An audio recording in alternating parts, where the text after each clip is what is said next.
TPI 287 is incredibly promising as a strategically engineered taxane that crosses the blood-brain barrier and has shown clinical and translational efficacy in glioblastomas and other gliomas. I'm incredibly excited about it as a clinical trialist and dedicated specialist that it can give very well tolerated and incredibly needed treatment to not only gliomas, but metastatic diseases of all body tumors.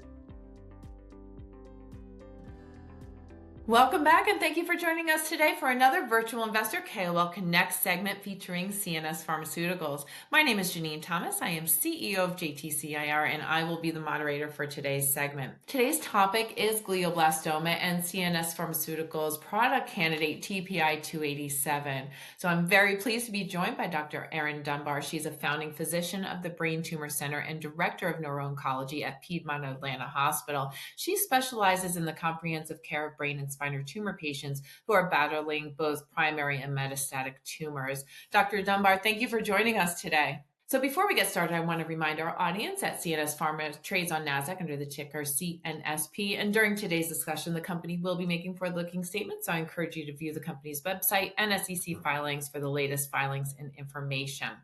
All right, so we're going to dive right in, Dr. Dunbar. So to start, can you provide a brief overview of your background? Thank you very much. I am fellowship trained in neuro-oncology, palliative medicine, and medical oncology. And my passion is advocating for patients through state-of-the-art care as well as clinical trials. As I stated, our topic is glioblastoma. So Dr. Dunbar, can you discuss GBM and the patient journey once diagnosed? Being diagnosed with a glioblastoma it completely interrupts what makes us us. It's the circuit breaker box of our whole body is our brain, and it's our personality, and it's our personhood. And it's incredibly difficult because it can affect young adults of all ages, as well as adults in their prime. So somewhere around 45 years and up, it becomes more frequent the older you get. It's probably another aging of the nervous system, just like Parkinson's or vascular disease. And it's unfortunately becoming more increased in incidence around the world and in America. There are a variety of epidemiologic hypotheses: an aging population, more microtoxins and pollutions. But the only real correlation is life-altering radiation, like the atomic bomb, therapeutic radiation that was given to the CNS, or a heritable syndrome. But it is incredibly terrifying because patients are often completely fine till they're not, or they have a preamble of really vague symptoms that are much more common to have been from something else. They often present very similar to a stroke or a seizure, and they find out devastating news that there's something in their head that shouldn't be there. And it is often incredibly angry with mass effect and vasogenic edema and danger to the structures of the brain and danger to the brain not being able to make the body work. People typically have to go into a hospital, and imaging is done, blood work is done, and before we know it, a patient and their family is faced with devastating news that it looks to be that there's probably a malignancy in their head. And it is incredibly essential that they get a multidisciplinary effort to diagnose and commence the treatment journey. We have to get tissue, and that tissue has to be studied expertly at the molecular and genetic level to be able to come up with an individual blueprint of that person's tumor to be able to personalize and individualize their treatment. But I really characterize the moment of diagnosis as really a trauma. It is a trauma for patients and families and those who love them and support them, and is really a trauma for all of the patient-facing healthcare workers, the frontline workers who come to the bedside or work in a supportive fashion. to, as fast as they can, get the person safe and get their disease understood so we can get them underway with life-saving treatment. Very helpful background. So what is the current treatment landscape for GBM and the challenges and or limitations with available treatments? The landscape is rapidly changing. It used to be that tumors were identified fairly late, and then they would be subjected to almost like uh, sort of empiric or just one size fits all maximum safe resection or biopsy, followed by standard basic radiation and very rudimentary cytotoxic chemotherapies. But as molecular genetics of tumors were able to individualize the individual aberrations that become each tumor, and we'll elaborate that in a minute, as we had advanced imaging, and we have now many, many more treatments, we're able to individualize patients' recipe. Everybody has a backbone of maximal safe resection, and I encourage everyone to be able to get either at their initial biopsy surgery or potentially a second surgery at a dedicated brain tumor center where there are neurosurgical oncologists. There are many ways you can find them. And then while the person is recovering, which is usually pretty straightforward, the brain heals and the skull and the skin, it does not stay painful long. They're optimizing their neurologic symptoms through a truly multidisciplinary approach, therapists, nurses, doctors, etc. We're rapidly trying to understand the tumor tissue and not just what type of cell it is, but breaking it open and looking at the molecular genetic underpinnings, the blueprints, because that's how we steer towards certain treatments or steer away from certain treatments. That leads us then to the next part, which is state-of-the-art radiation, dose painted to do the most good to abnormally rapidly dividing cells and least bother the traditionally mostly quiet or resting healthy brain cells. And then we want to come up with the best medicine treatment. There are a variety of medications that we can give with and after radiation, and an incredibly important part of treatment is seeking a clinical trial at initial diagnosis and at every treatment chapter after, because patients who have access to neuro-oncologists, neurosurgical oncologists, brain tumor centers, clinical trials, neuropathology, and molecular tumor boards are statistically more likely to live longer and live better. So patients undergo surgery, radiation, and medicine therapy, plus or minus a clinical trial, for on average about 6 months. And then they transition to very close neurosurveillance, medical management and optimization, and individualization. That might be a clinical trial, integrative medicine, or other personalized individual care. Unfortunately, that roadmap is embedded with lots of pitfalls that we are desperately trying to overcome. So, Dr. Dunbar, I'd love to hear your thoughts on TPI 287 and what impact do you believe a treatment like TPI 287 will have as a potential treatment for GBM?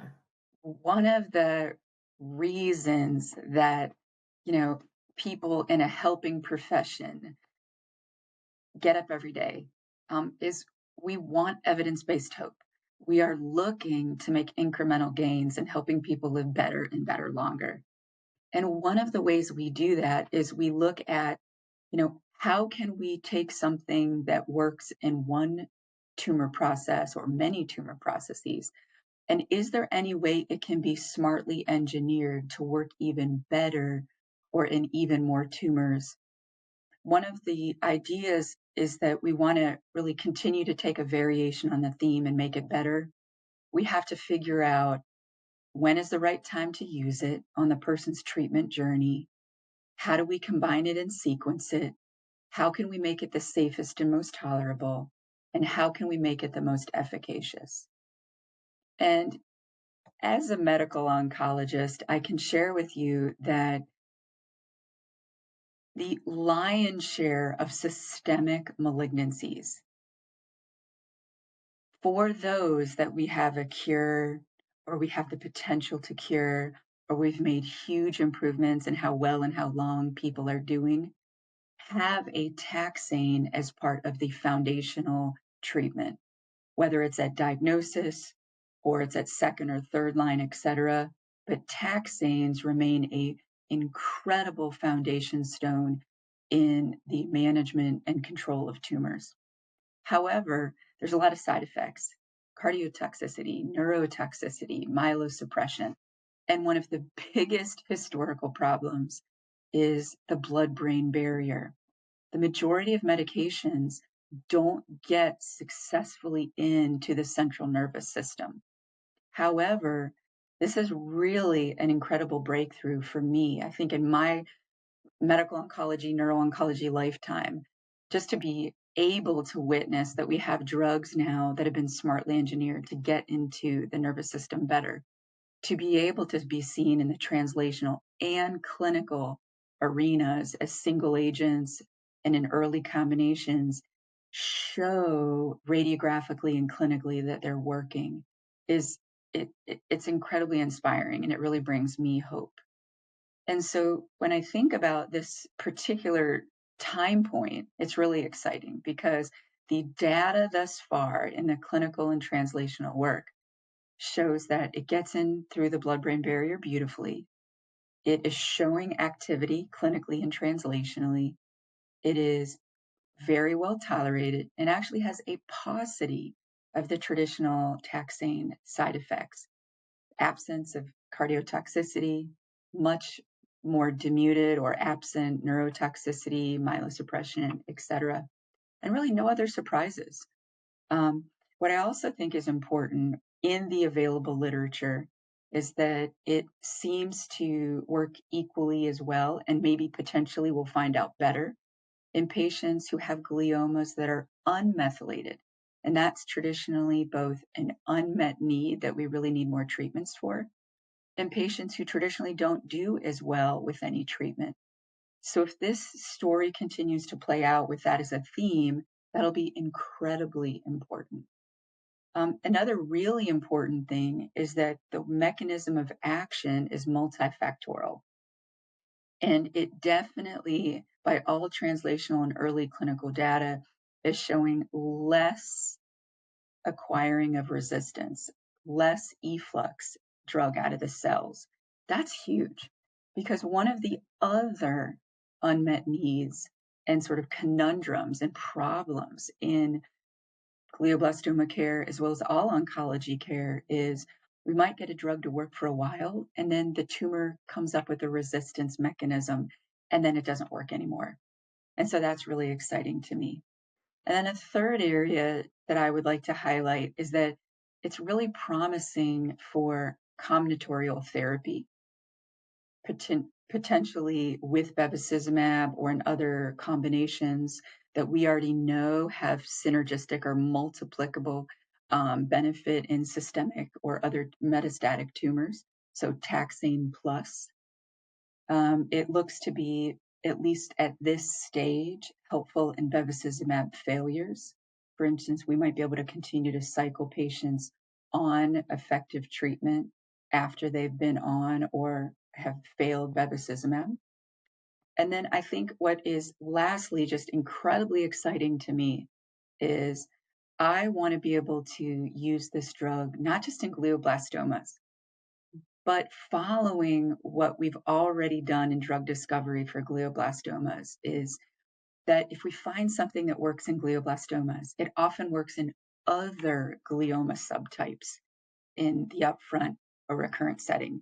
So anaplastic astrocytomas or grade 4 astrocytomas with IDH mutation, or anaplastic oligodendrogliomas or oligodendrogliomas, pediatric diffuse tumors and brainstem tumors and gliomatosis. And then lastly, the 10 to 15 times higher fold CNS metastasis. So breast, lung, colon, lymphoma, leukemia. I could keep going. All of the metastasis of the systemic or body tumors that go to the central nervous system. I can't wait to use a taxane like this for all of those diseases that don't have FDA-approved therapies or enough adequate and tolerable therapies. So it's really exciting. Dr. Dunbar, always a pleasure to have you. And with that, this concludes our Virtual Investor KOL Connect segment featuring CNS Pharmaceuticals. I'd like to extend a huge thank you to Dr. Dunbar for joining us today. And I'd also like to thank our audience for your interest in our KOL Connect series. So as a reminder, CNS Pharmaceuticals trades on NASDAQ under the ticker CNSP. And if you like what you saw today, I encourage you to visit CNS Pharma for more information on the company and to sign up to follow the company to receive their alerts, as well as follow their social channels to stay current on the latest information. And you can also visit virtualinvestorco.com for a replay of today's segment, as well as our latest segments and events calendar. So I'd like to thank everyone. Dr. Dunbar, thanks again, and wishing everyone a great rest of your day.